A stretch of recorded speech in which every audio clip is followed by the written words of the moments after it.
What's up guys, how's it going? Aaron Bell back here again with AGB Cars for another video.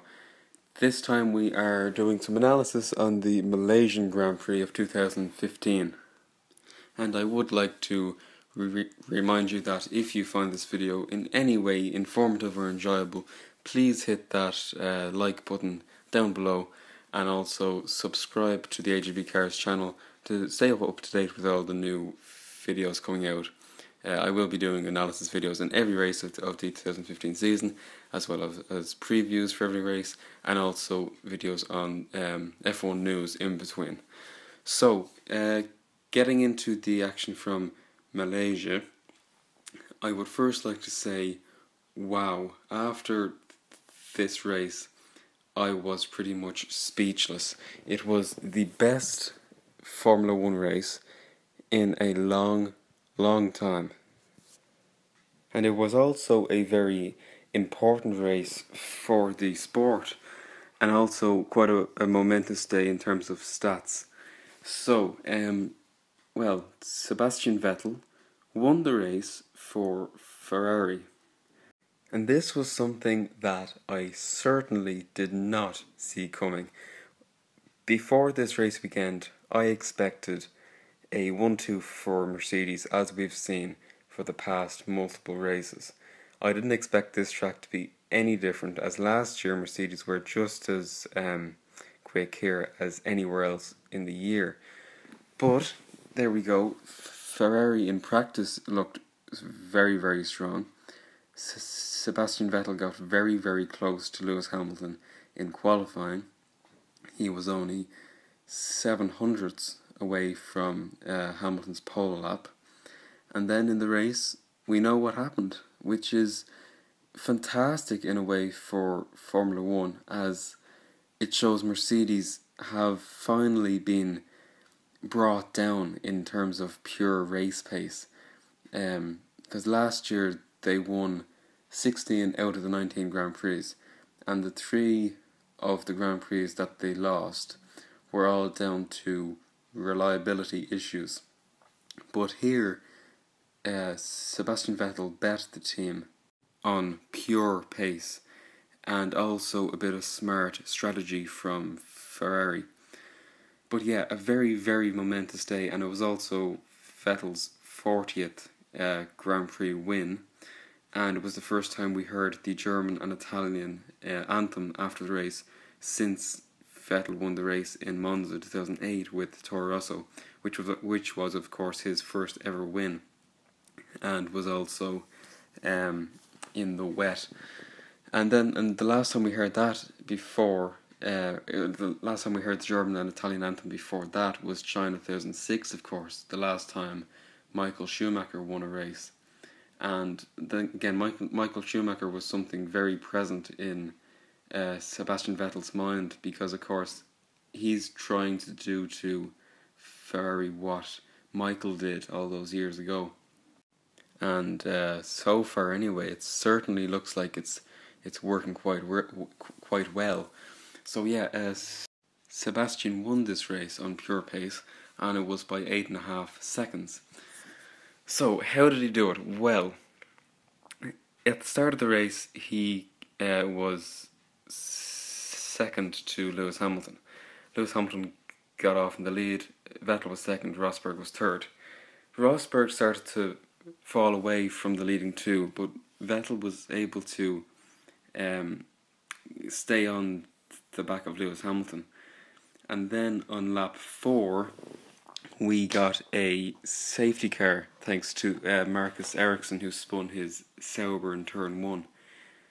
And here was an opportunity to pit and not lose too much time. So that's what the majority of the field did, and including the Mercedes. But Sebastian Vettel stayed out and was leading the race then, but was effectively a pit stop down. So the whole thing he had to do was to get an advantage of 20 seconds to Hamilton before he made a pit stop, and then they were basically level and he would have track advantage as well. But that didn't happen, and it was in fact the Ferrari's kindness on his tyres that enabled him to win this race, as the Ferrari is very, very soft on tyres, whereas the Mercedes kind of eats into them a bit more when they're going fast. So Sebastian was able to take advantage of that, and he did a 2-stop race, while everyone else in the top 7 did a 3-stop. And that is ultimately really what gave him the win. But he was quicker than the Mercedes, or equal to, let's say, the entire race. And how long has it been since we saw someone equal to the Mercedes on pure race pace? It has been a very, very long time. In fact, this race was the first time since Barcelona 2013 where someone other than Mercedes or Red Bull won a race, which is kind of scary. And that was, of course, Fernando Alonso in 2013. But we're finally, hopefully, be able to enjoy kind of a battle for the championship in between more than one teams. So then Lewis Hamilton finished in second position, 8.5 seconds behind Sebastian Vettel. And yeah, he really wasn't able to make it happen today. I mean, the car just wasn't quick enough. That was the bottom line, really.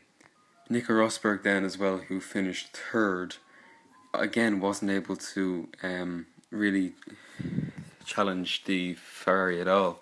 And in fact, he was a fair bit behind, because he lost out in the safety car, because he came in and they double stopped Hamilton and Rosberg. So Rosberg was a little bit compromised, and the stop itself was quite slow. So he actually lost places to Massa and Ricciardo.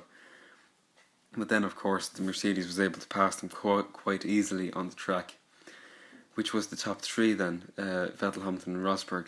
Then Kimi Raikkonen, probably my driver of the day in P4.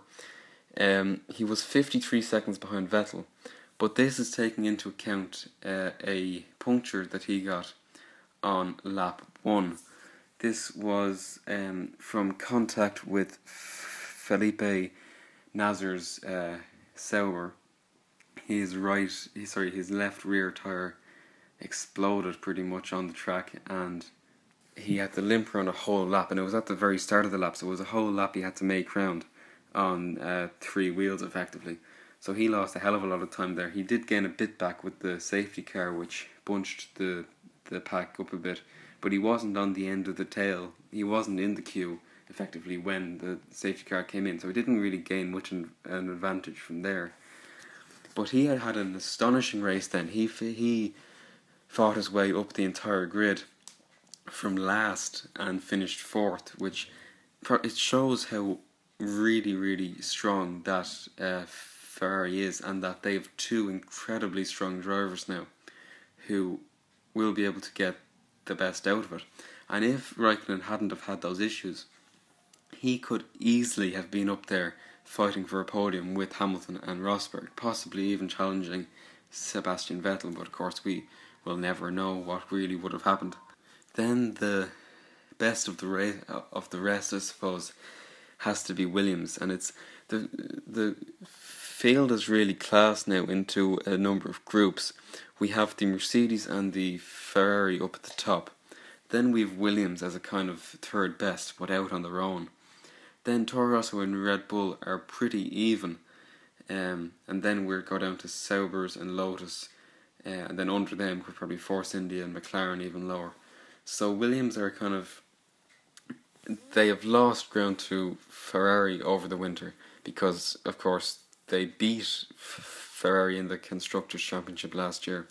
But here, like, the car just is nowhere near as fast as the Mercedes or of the Ferrari. So Valtteri Bottas 5th, Felipe Massa 6th. Most of the race, Massa was ahead of Bottas, but in the last 2 or 3 laps, Bottas mounted a charge on Massa and was able to get past. So that is them. Then Toro Rosso, Max Verstappen, another incredible drive from another incredible driver. Max Verstappen is, I'm just going to say it now, he's going to be a future world champion. He is an absolutely incredible racer. 17 years of age, and he's competing with the best drivers on the planet at a very competitive rate. He beat his teammate Carlos Sainz, who finished 8th, just behind him. He was not lapped. He was the last person not to be lapped. So that Toro Rosso also looks quite good, ahead of the Red Bulls, who finished 9th and 10th with Kvyat and Ricciardo in that order. So Toro Rosso and Red Bull are kind of the midfield teams now, and for Toro Rosso that's an improvement almost, but for Red Bull it is a huge step back, because those 4 world championships that they won through 2010 through 2013 made them kind of cocky in a way, and now when they don't have the best car on the grid and the Renault engine is certainly not performing as they wanted to, it's kind of like they're always happy when they're winning and then furious when they're not. So that's the top 10. Then next in 11th position was Romain Grosjean in the Lotus. Pretty quiet race all in all from Grosjean. Didn't see too much of him, apart from when he had a small coming together with Sergio Perez.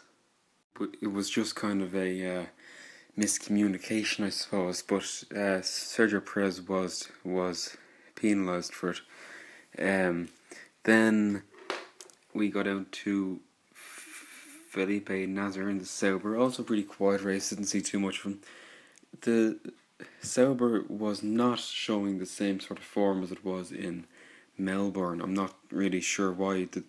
Sometimes the track, Malaysia is a proper racetrack, whereas Australia is just a street circuit, so sometimes things like that make a difference in performance of some cars.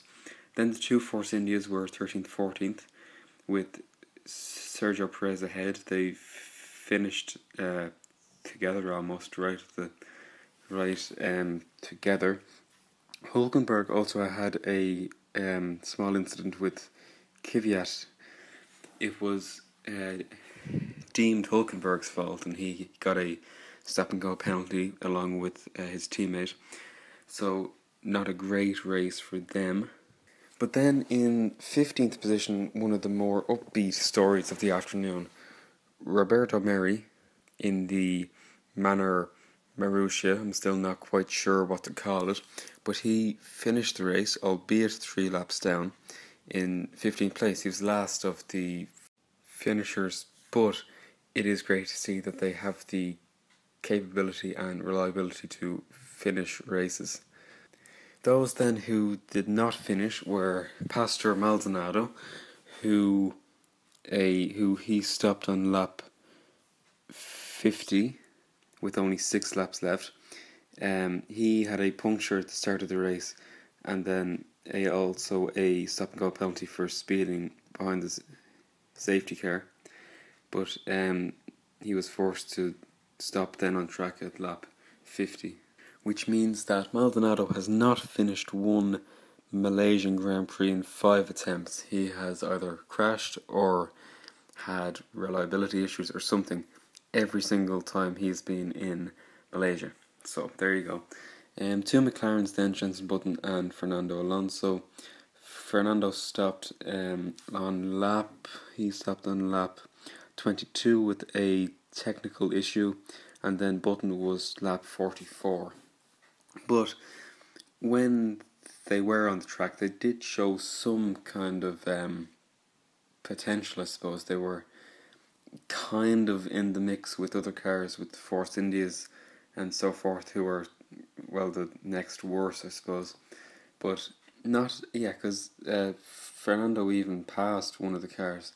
I think he passed a Force India at one point in the race. So, McLaren, a hell of a lot of work needs to be done, but it is being done. We are seeing some improvements, of course. Then Marcus Ericsson finished 19th effectively in the Sauber. He did not finish because he spun on lap 4, which has caused the safety car, which I told you about. Then someone who did not even start the race was Will Stevens, teammate of Roberto Merhi in the Marussia. He had a fuel pump problem and they only had one at the track. They had no spares, so he couldn't race. So how does this look for the drivers' standings? Well, Lewis Hamilton is leading with 43 points after having won first and won second. Vettel with 1 first and 1 third is very close behind on 40, only 3 points in it. Rosberg then at 33, a little bit behind. Massa is kind of best of the rest, I suppose. Raikkonen, who wasn't able to finish the Australian Grand Prix, is 5th, but will pass Massa very soon, I'm sure. Felipe Nasr is 6th still from his points from Australia. Valtteri Bottas also got his first points of the season in 7th. Ricciardo 8th in the Red Bull with 9 points. Then Hulkenberg, Verstappen, Sainz, Marcus Ericsson, and Kvyat and Sergio Perez, the last ones with the points, before we go down to Jenson Button, who is 15th after 11th place in Australia. Then Grosjean, Roberto Merhi, and then we have Maldonado, Alonso and Will Stevens at the bottom as well. And in the constructors' standings, Mercedes are well ahead. Ferrari and Williams kind of on their own. Sauber and Toro Rosso close, but the Sauber's points are all from Australia. Toro Rosso ahead of Red Bull, their kind of big brother team, if you will, by 1 point. Force India with 7, and then McLaren, Lotus and Marussia have no points as of yet. So that is my bit of analysis for the Malaysian Grand Prix of 2015. Thank you for listening. Please like if you found it informative, subscribe, all that fun stuff. Follow me on Twitter. I'll leave a link in the description. And until next time, it's goodbye. Thanks for listening.